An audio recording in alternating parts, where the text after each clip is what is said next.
Hey everyone, welcome to Tales from the Pros, and this is Michael Giorgio, your host and co-founder of Imaginovation. I have a very special guest with me here today, and her name is Michaela Alexis, hailing from Ottawa, Canada. Michaela is currently one of North America's most in-demand speakers on topics related to personal branding and social media, particularly LinkedIn. Her journey started in March 2016 when an article she wrote about landing her dream job went viral on LinkedIn. And since then, she has replicated that success with dozens of articles receiving millions of reads, featured on the likes of CNBC, BuzzFeed, Success.com, Inc., and much more. And over the past 7 years, Michaela has managed the online presence of more than 100 high profile brands and has garnered millions of views and over 120,000 followers on her personal brand. Michaela also just wrapped up a video marketing book, which will be released this spring. This is Tales from the Pros, where business leaders and influencers share their stories of inspiration, struggles, and successes. And I'm your host, Michael Giorgio.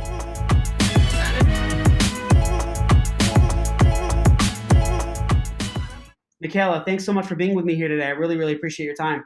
Thanks for having me. I'm excited.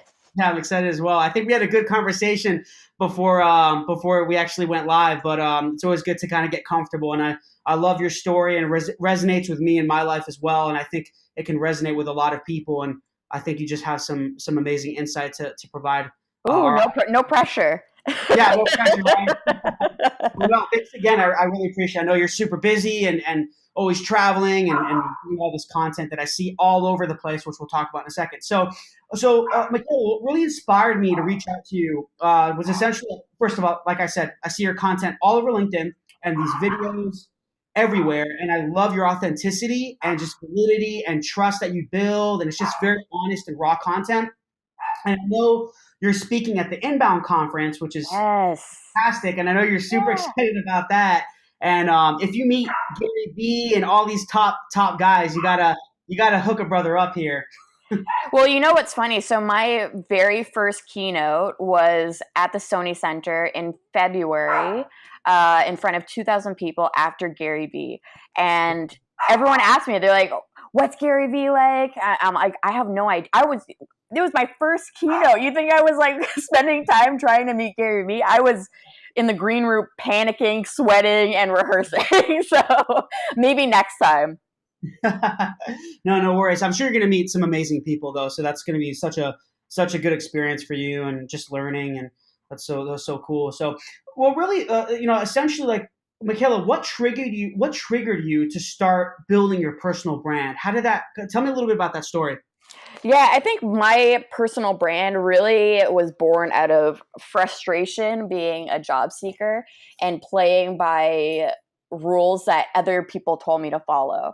So I was laid off. It was in winter of 2016, about 2 years ago. And I was laid off from the startup that I was working at. And I kind of like prepped myself for going through the same thing that you go through every single time. Update your resume, send out a gazillion copies, and wait for somebody to tell you that you're good enough. And I was like, you know what? I'm a marketer, and if somebody were to ask me, like a brand was to ask me if this was a good strategy to just send out copies of your content and see what happens, I would say that's a terrible strategy. So what I did is I put a tracking code, and people always ask me what tracking code. It was HubSpot has some version of things. Anyways, you can put a red receipt. It's the same sort of thing on each one of my resumes and send it out to 10 companies because I wanted to see how many companies actually were opening my resume. And out of the 10, only one was ever opened. And this is an issue not only from like a strategic standpoint, but also in the fact that as a job seeker, the hardest part of finding work isn't like perfecting your resume or making sure that your communication skills are up to date.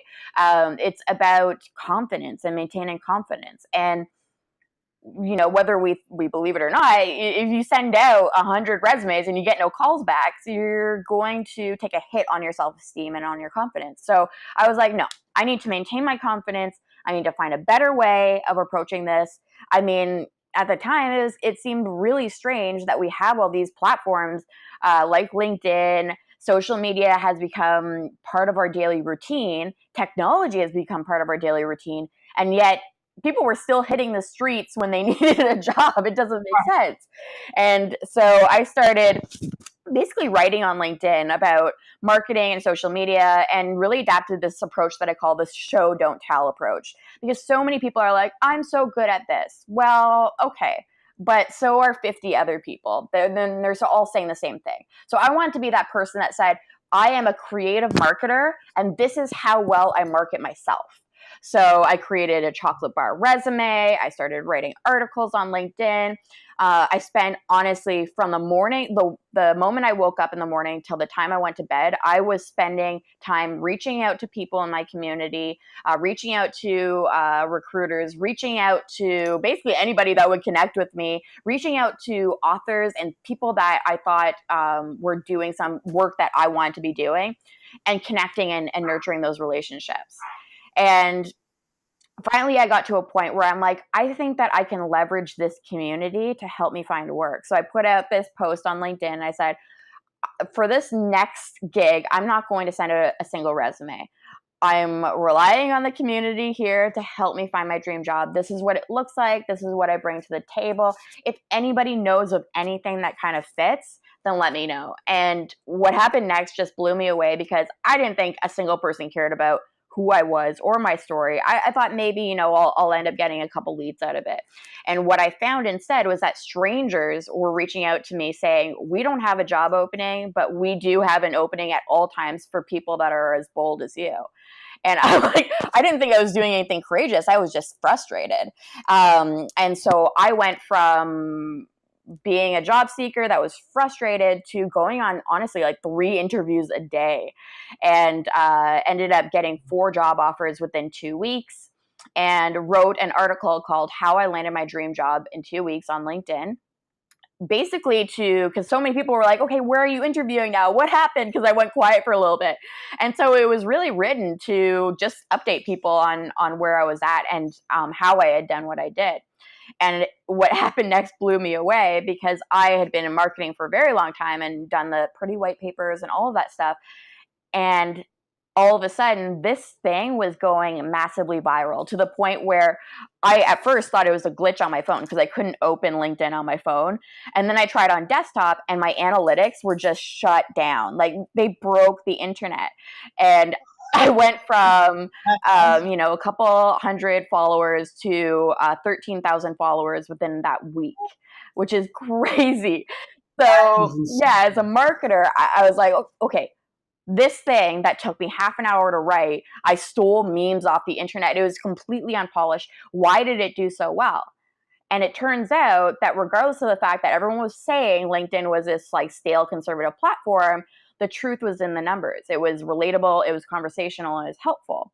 And that was really exciting for me, because I felt like I had found a place that people were hungry for, that kind of truth and honesty and relatability, and it just wasn't on the platform yet. And so I started writing about things like maintaining confidence throughout the job search, job interviews gone terribly wrong, reporting harassment in the business world, fear of failure, basically all the things that I suspected that because I was dealing with them, probably other people were too, but nobody wanted to talk about. And it just kind of grew from there. I've done a few really fun campaigns over the past few years. My mug museum, where I asked people to send in their company mugs, and I would share them with my network. I ended up having to shut down that campaign early, because I reached over 250 mugs from companies worldwide. NASA sent me a mug. I got a mug with my face on it, which was very meta. I had one company from the UK that sent me a giant like planter mug. That was bigger than my face, and I just ended up spending more time on the phone with FedEx and actually doing my job. So I had to shut that one down pretty quickly. And then I've done like hashtag Let's Get Honest, which was basically the first viral video campaign on LinkedIn, and it reached over 26 million users. So I've just basically created a community by saying, hey, nobody else is talking about these things. I'm pretty sure, I have a suspicion that other people are dealing with the same challenges in their career that I am, and just kind of being open about those moments in my life. So your personal branding really started a little by accident? It did. I didn't really know what personal branding was. I just knew that the old way of doing things was broken. I hated the fact that employees, companies were becoming less and less loyal to their employees. And yet employees were still going through this whole thing of you work at a job for a couple years, you get laid off or you get tired of it. And then a lot of people, what they end up doing is just staying in that role because that to them is better than starting from scratch. I'm like, I don't want to start from scratch. I want to create something that is bigger than who I work for and what I do. I want people to know who I am and build a community around who I am. Gotcha. And it seems like you were solving a lot of problems, answering a lot of questions to people, and that probably engaged so many people. I mean, you said millions and millions of I mean, it reached millions of people. So, I mean, you're obviously you're kind of filling in that gap. You know what I mean? Absolutely. Well, I knew when I started writing articles on LinkedIn, I looked up the most popular topics from the year before, and no one really looks at the research, but the third most popular topic was self-esteem. So I'm like, okay, well, something's not making sense because everyone's telling me that there's the personal and professional self, and yet the way that we were all consuming content was very different. So I just decided to basically take those topics about self-esteem and kind of bring them to the forefront. That's so cool. And just in your experience, Michaela, what steps or strategies did you essentially execute to create this viral content on LinkedIn and kind of provide that influence and inspiration online? Is there any tips or just methods, strategies? Yeah, I mean, the beginning is just getting started. You have to put out content to give feelers, right? Because you might experience something and maybe no one else has dealt with that, but maybe not. And so you kind of have to start putting out content. What I found personally is that I would do articles. I'd write articles and they would all be listicles. So they would be numbered 5 ways to whatever.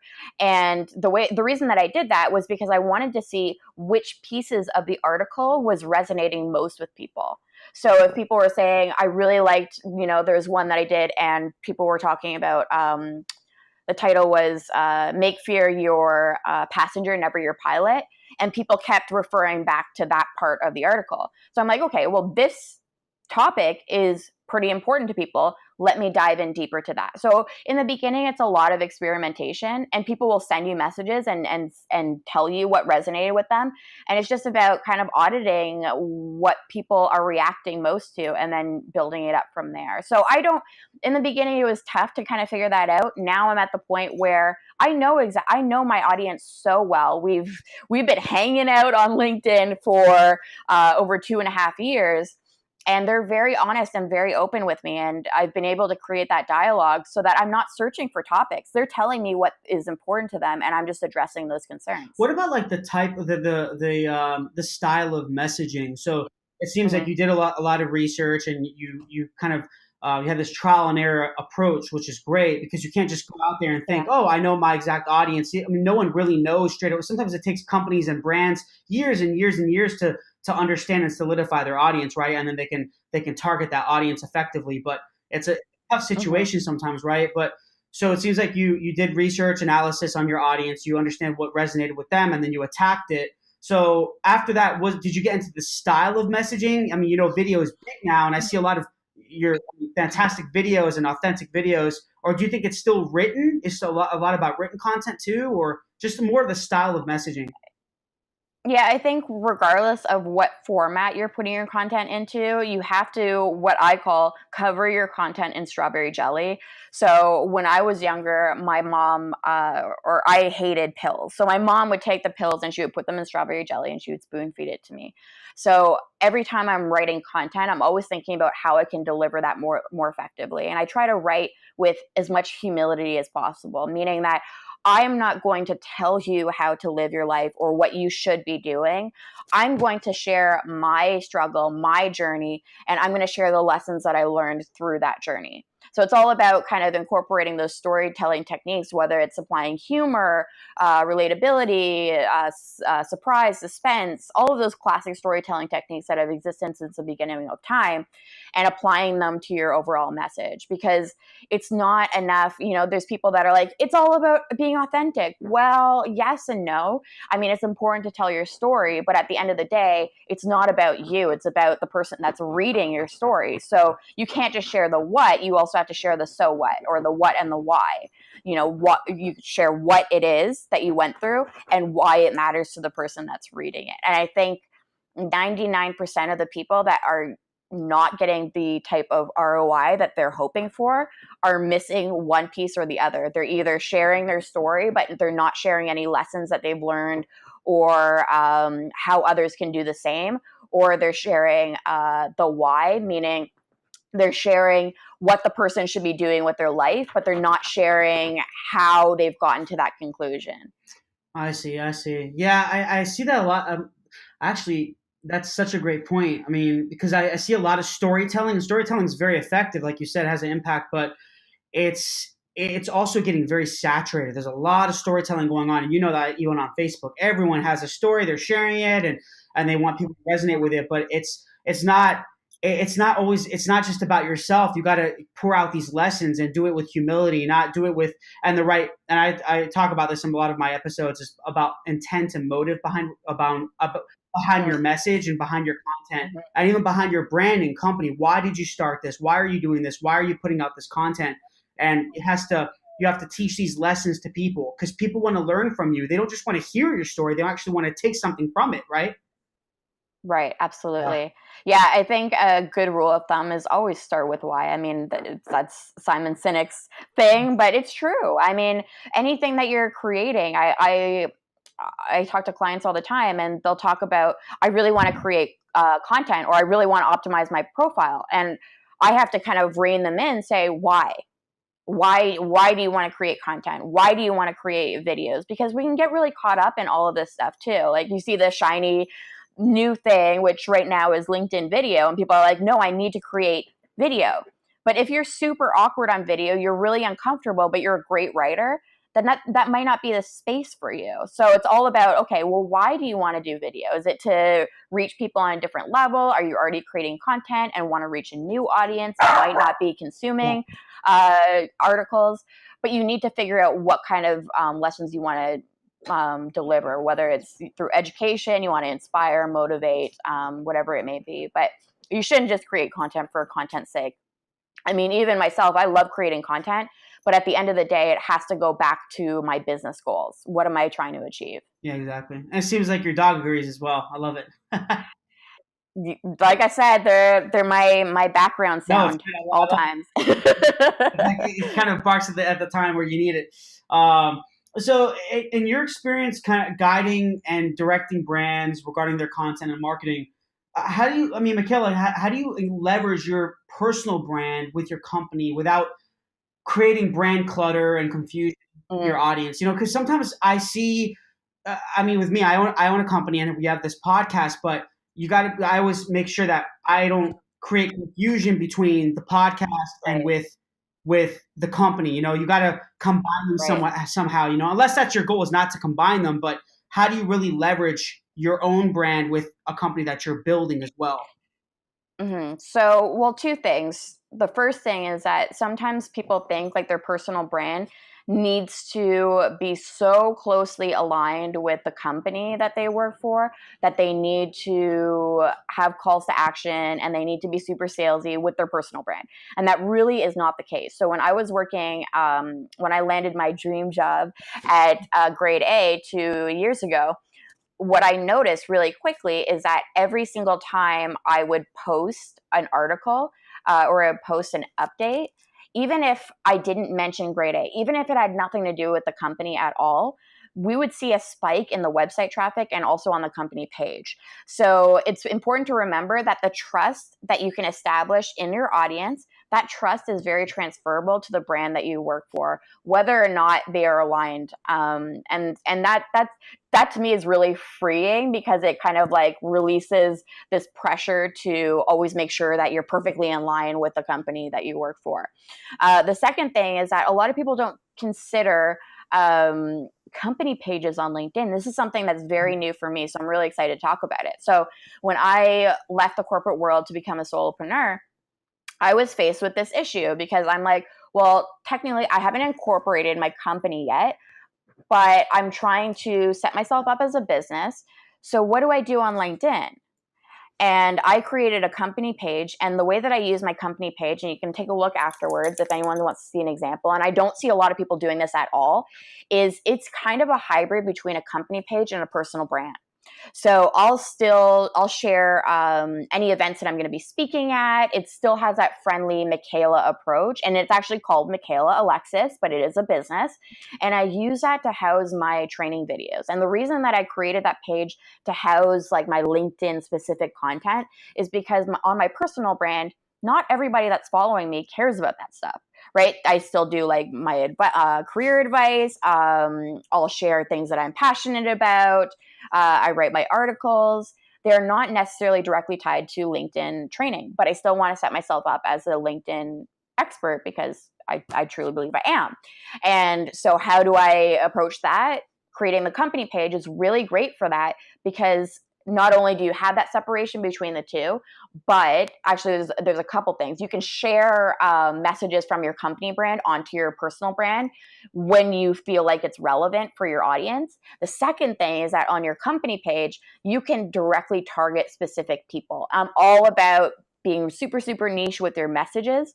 So if you want to speak about how, let's say, how legal firms can use LinkedIn, or let's say lawyers in particular can use LinkedIn.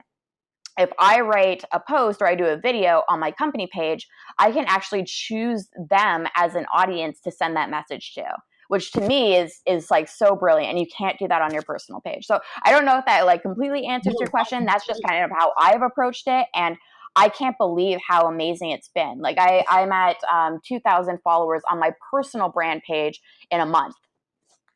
Jeez. No, that's Yeah.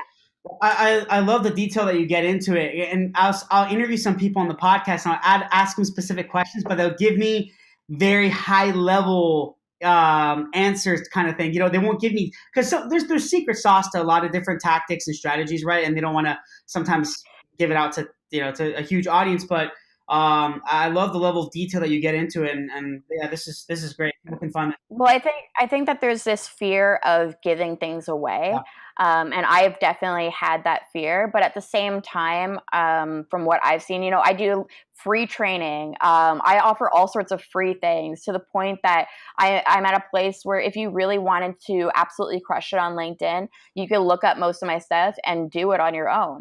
But that has never been the case, as far as I know. Those are people that we're so bombarded with people that are telling us that they're experts in whatever they are, but they're not willing to show what they know.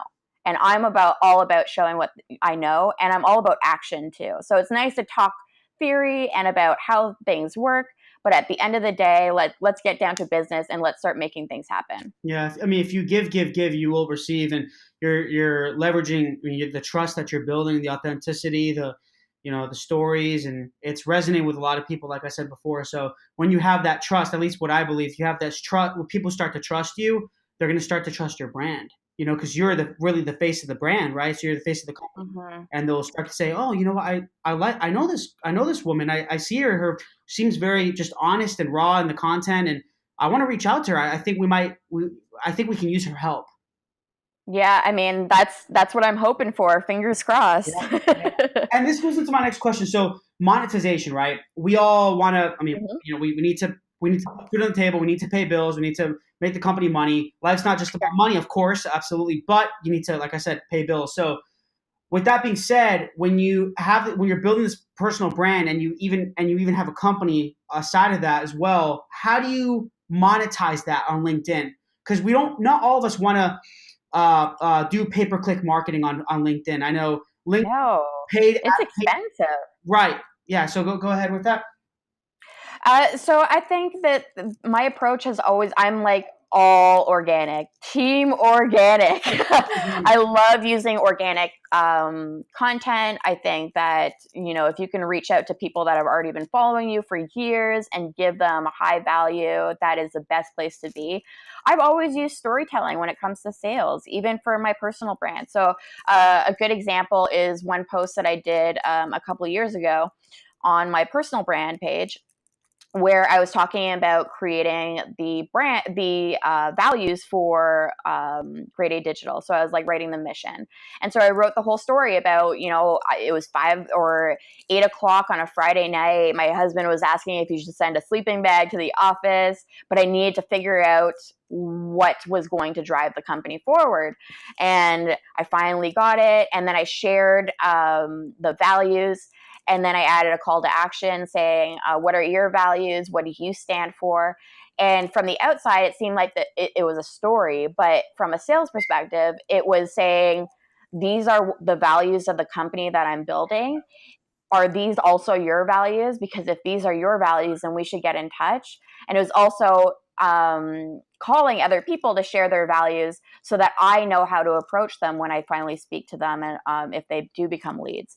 So, and that post was insane, like the number of leads that ended up hitting my inbox. And I truly believe that if you do a good enough job when it comes to storytelling and asking also, like, don't be afraid to add calls to action. I was afraid of that for the first few months of writing. So I would write an article and then I would leave it because I'm like, I'm an artist. I don't do calls to action. I don't want to be salesy. I don't want to be And then, pushy. Yeah. yeah, and I started to realize that I was doing my audience a disservice, because when people like and trust you, they're going to want more of you.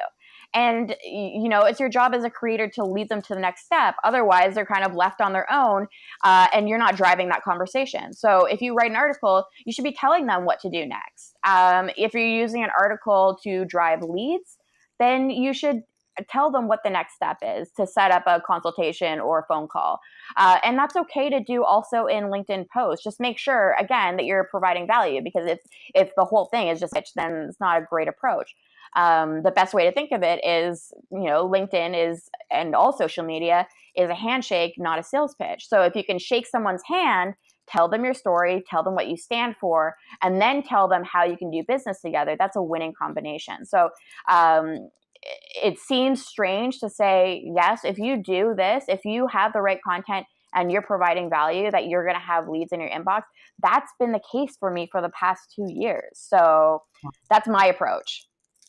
That's so cool. And what are your thoughts on getting all these direct messages for sales? Isn't it? Do you does it? Be honest. Does it get a little bit annoying? I get tons of them. Just like, oh, do you know the automated ones? Oh, good. I feel like it's getting worse all of a sudden. Like, people are sending in-mails on LinkedIn, so you're not even connected to them. I had one guy, and he sent me a sales pitch via in-mail, and then he sent me a follow-up message saying, how come you haven't responded to my last message? And I was like, oh gosh, it's so ballsy. I mean, I respect other people's hustles. You do what you got to do, but I just don't think it's effective. It's not an effective way to do business. For me, it's been all about nurturing business relationships, sharing value. What I love about a lot of the content that I'm creating is that the questions that my leads have. So, the difference between regular LinkedIn and LinkedIn Premium, the difference between a connection and a follower. I'm in a place now where they can send me those questions, or they can ask me on the phone, and I can send them videos that I've created on those topics. And that's just a great value for them. It's a great way to kind of build up that trust and that relationship with them. So I think that's a better approach. We talked about it before this call, but having FAQs just sitting collecting dust on your website is totally ineffective. That's assuming that your leads are going to just show up on your website. Well, why not use social media as a handshake and start addressing those concerns right off the bat? If you know that there are things that pop up again and again and again with the people that you're speaking to, then you should be taking every opportunity possible to proactively address those concerns. Yeah, and we also talked about a little bit before we went live is that business is shifting, right, Michaela? It's really shifting because if you notice, there's a, I feel like people have been quote unquote screwed over, and there's a lot of, there's a big lack of trust, Yeah. and people have been Yeah. dishonest. I'm sure you've been. We'll talk about challenges and struggles in a little bit, but we've all had to go through adversity. We've all had to go through tough challenges in achieving our goals and trying to be successful and trying to inspire and help people and so on and so forth. And it's just there's been a lot of just like I said, dishonesty. So I feel like when you provide this content with you, let's just say you trying to help people on LinkedIn and you get paid for that, that's amazing. But you're also, in a way, you're resonating with a lot of people that need help and need assistance and need inspiration, need insight, and you're doing it in an approach that, I keep mentioning this to you, is very authentic and trustworthy. And that I really love people who do that. I talked with Fabio Marama and Jay Baer about this, and Sean Stevenson about this, and they all agree. It's just so, business is really changing now. It's not. That's why it's not good to just be salesy and just try to get people's money. It's not 30 years ago. Things are changing now. People are really, they're portraying their struggles. If you notice that, they're really talking about their Well, I challenges. think it's all about being different from the crowd. I'm all about standing out and finding ways to stand out. So if I look at my inbox right now, I have a whole bunch of messages of people asking or demanding my attention. And so I want to be different. I want to be that person that gives without any expectations in return. Because when you do that, you are going to stand out in a sea of competition. I like to use the phrase treat every single LinkedIn connection, whether they're a student or a CEO, exactly the same. Because it's interesting. When I first started on LinkedIn, my main audience was job seekers because I wrote a lot of articles about the job search, and I was a job seeker, so people were kind of watching me to see what happened next. And what I found is that a lot of those job seekers, guess what? They found jobs, right? And those people became clients down the road. And if you're too close-minded thinking, okay, well, I'm not going to just connect with anybody, or I'm going to connect with only people that I know, or people that have prestigious job titles. Well, things change, first of all. And, those people that you're brushing off because they are not worth your time, well, eventually they could be clients. And I mean, you should be nice to people regardless, but I just think it's really misguided to think that you should only speak to certain people. Mm-hmm. And I think, like what you just said, I think that is portrayed in a lot of the content that you're putting out. And I mean, I see that, and you could see millions of people see that, and that's taking your brand to another level, right? Just the way you're portraying yourself.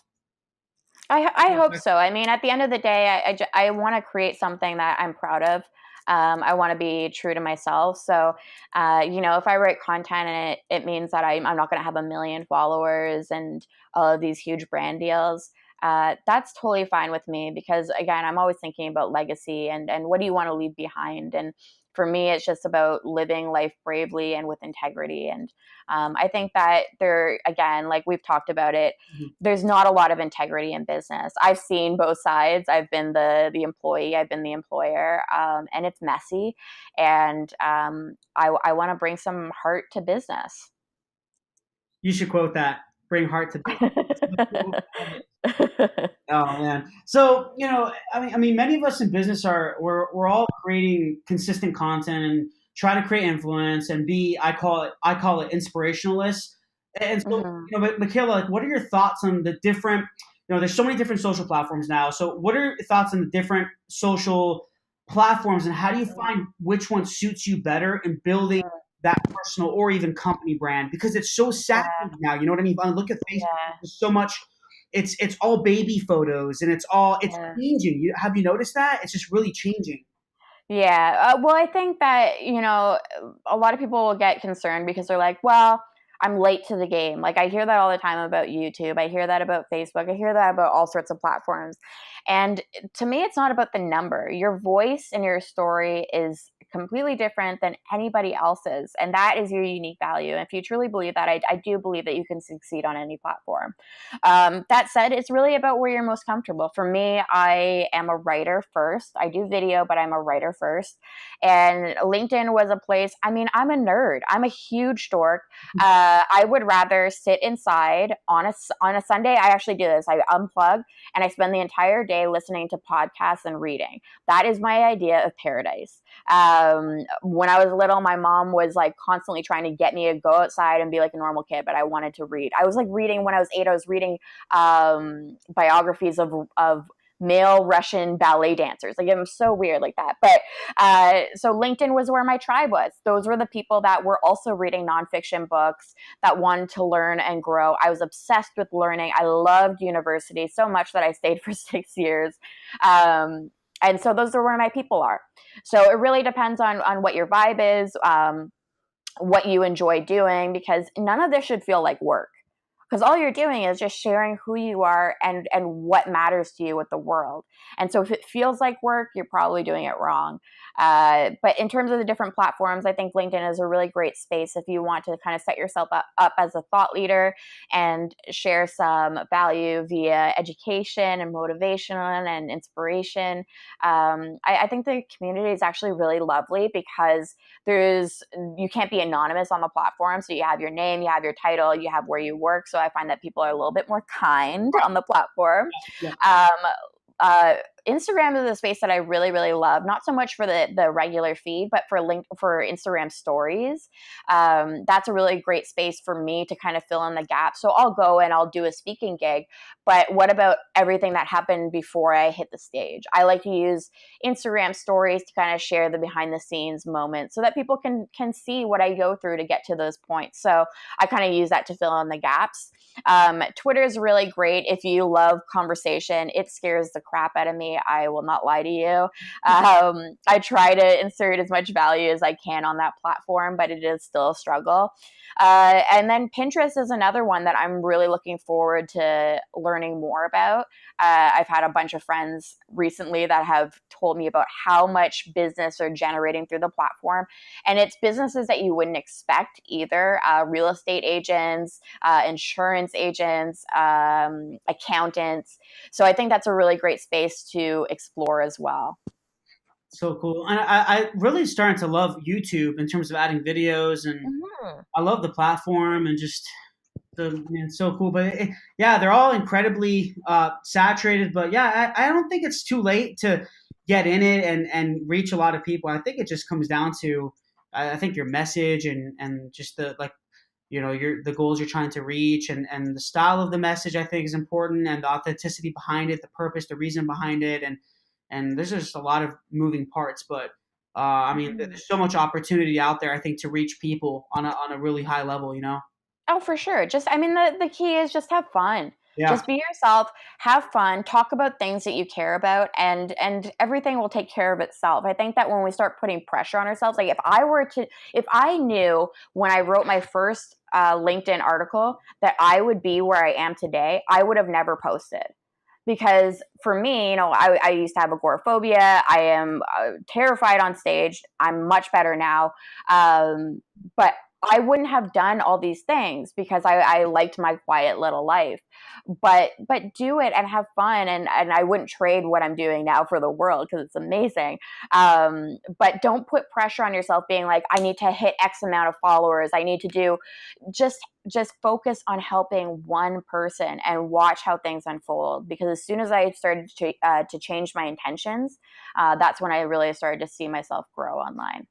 So when you have a company that reaches out to you, they say, Michaela, I want you to kind of guide us in terms of how to really build that authenticity and validity, trust, credibility behind our videos or content. What do you tell them? Is it kind of just what you mentioned to me, or do you have like certain processes or certain, times of the day that you post, or is there just certain strategies that you'll guide? I would say, I mean, even startups to large companies. I think that from an out, it's much easier to bring in a consultant than to do it yourself. I will say that much because they can usually see something that you can't see. So when it comes to being authentic and being real online, I let people talk. I just listen because you can't force being authentic. That's such a weird thing. And yet so many companies are that is a question that comes up. How can we be more authentic online? And I'm like, well, number one, don't have a strategy for being authentic. And so I just listen. I listen to what's important to them. I listen to their story. I listen to the characters in their story. I listen to employees talk about the company. And then I incorporate that into a strategy itself, because that is authentic. That is what is really happening. That's all that authenticity is. What is really happening in the company, and pulling those stories that are on the grassroots level. So in terms of authenticity, that would kind of be that's my strategy for being authentic, is just listening. And if you're a leader and you don't want to bring in a consultant, then spend some time listening to people in your group. Because I think that, I know for myself, being a leader in my own company, it was really hard to see what the company was all about from my perspective, because I'm so deeply entrenched in it. But somebody that you hire that's new might give you a totally different perspective and might be the key to building that authenticity online. Yeah, yeah. And is there any like and I asked Fabio Morama this a little bit.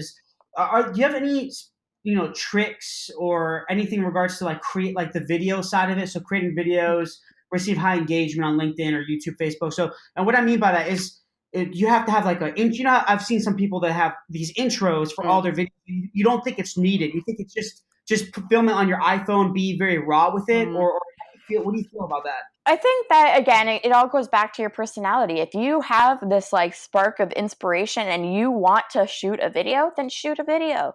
Yeah. Don't listen to somebody like me that's going to tell you how you should do something, because I have no idea what's going to work for you. I know for myself personally, I have two different methods. So if I'm doing my training videos, I like them to be more polished. I'm even working on bringing on more, upgrading my video equipment to make it a little bit cleaner and a little bit more professional. So I do have an intro for my training videos. And that just allows me to reach a different audience in a different way. It's just a reminder to them that I can also be professional every once in a while. And then when it comes to my personal brand stuff, what I do is I'll take topics that I'm really interested in. So I'm trying to think of one. Like I did one recently on fear of regret. So about this story of my grandma, who never really lived outside of her comfort zone and really had a lot of regret about that before she passed. And I did that square format video, the bars on the top and the bottom, made sure that everything was captioned appropriately so that people could watch it on their mobile without having to turn on the sound. So that those ones are always around 2 to 3 minutes, where my training videos are about 5 minutes each. So that's just what works for me. That's what I enjoy shooting. That feels right for me. But that was a struggle for me because I am a writer. So I'm like, okay, well, I'm never going to be like some of the people that you probably interviewed. I don't have a film crew.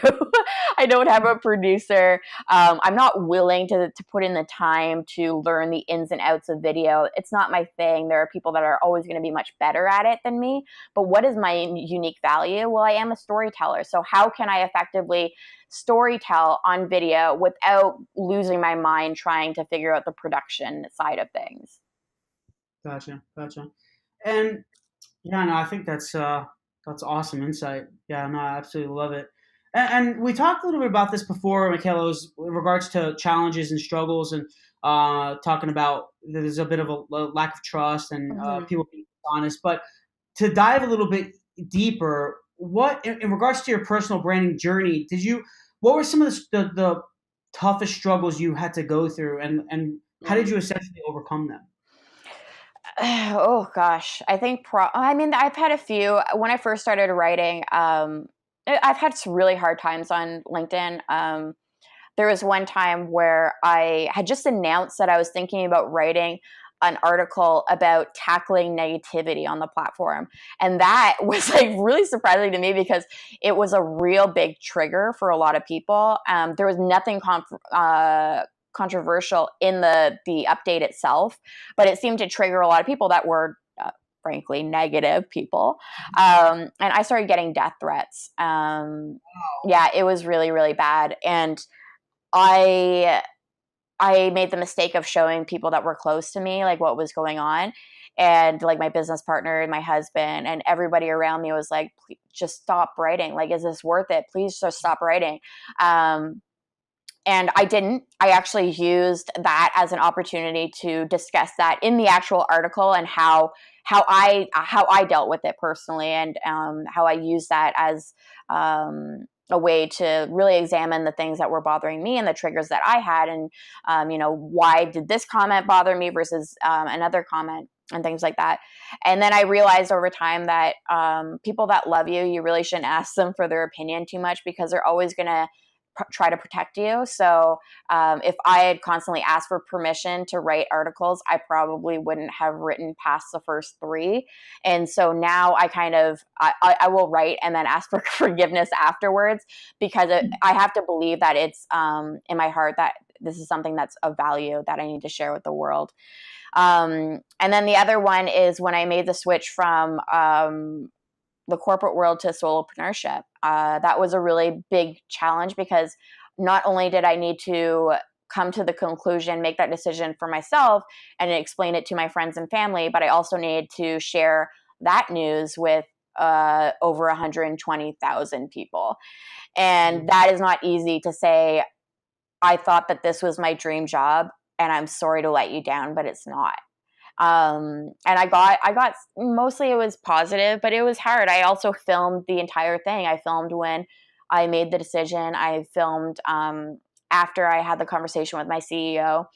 I filmed myself packing up my office, because I am not willing to just turn off the camera when things get hard. That's not what I signed up for. I promised people in the beginning that I would show the good, the bad, and the ugly. So if I'm willing to put out the happy milestones and all of the awards that I win and the speaking gigs that I get, then I better be willing to share the auditions that I fail, and when my career kind of falls apart as well. So that was tough, because I did have people that reached out to me saying that they were disappointed that because I had mentioned that it was my dream job and it just didn't turn out that way.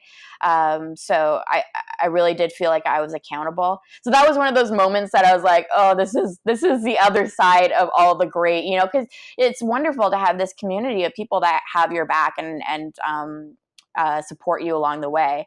But when you do disappoint them, then you also are accountable to share why you make the decisions that you do. So that's pretty tough. Love it. Yeah. That what you just said resonates with me so much, because I'm really like that.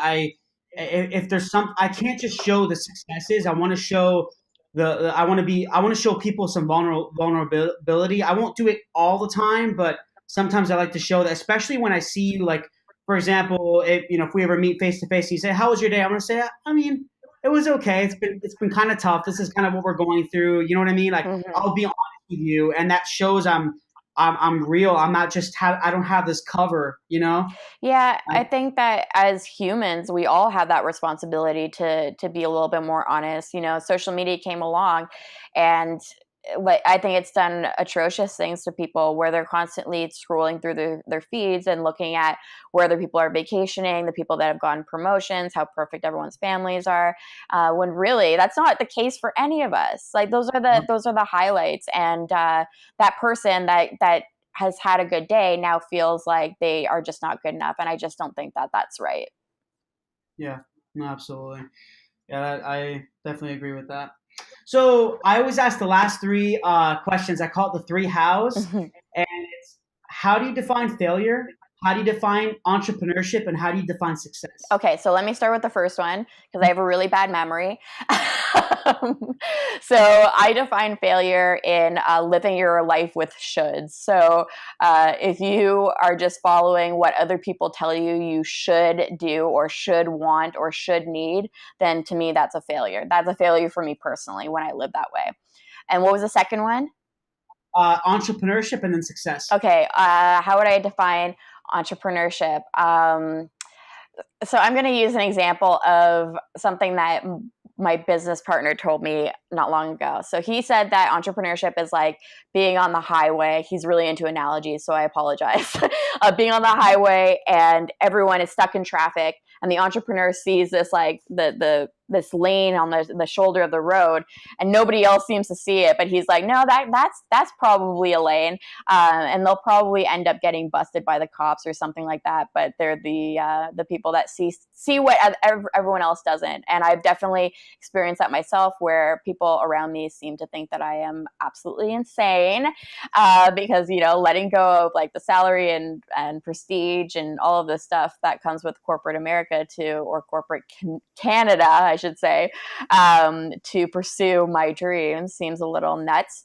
But I'm totally led by purpose. I see something that other people don't see yet, and I will spend my whole life convincing them to see what I see.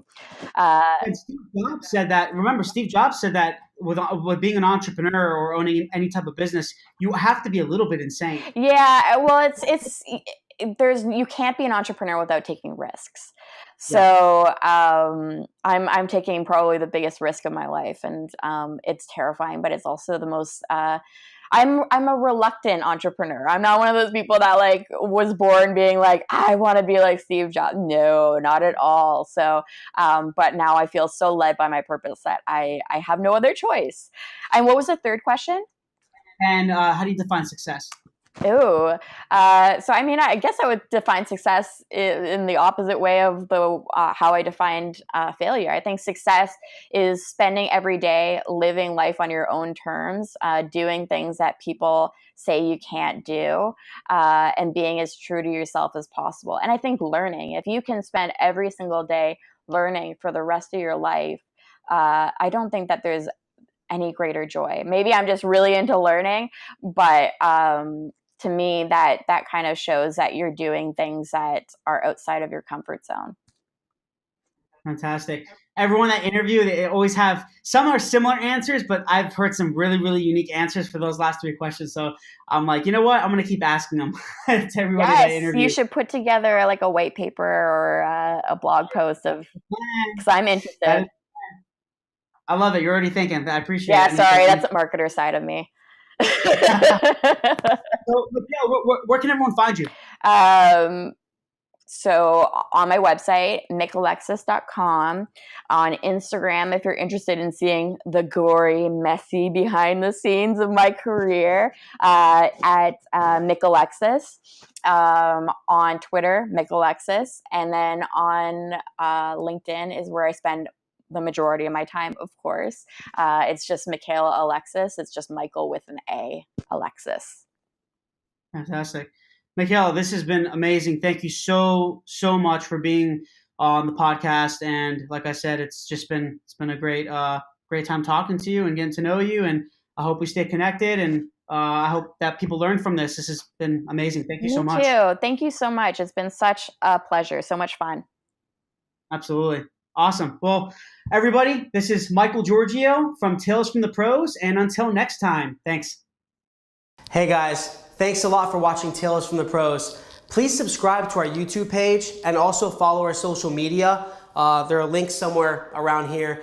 But we really appreciate it, guys. Thanks for all the support. And I'm going to be giving you awesome content continuously. And we look forward to seeing you soon.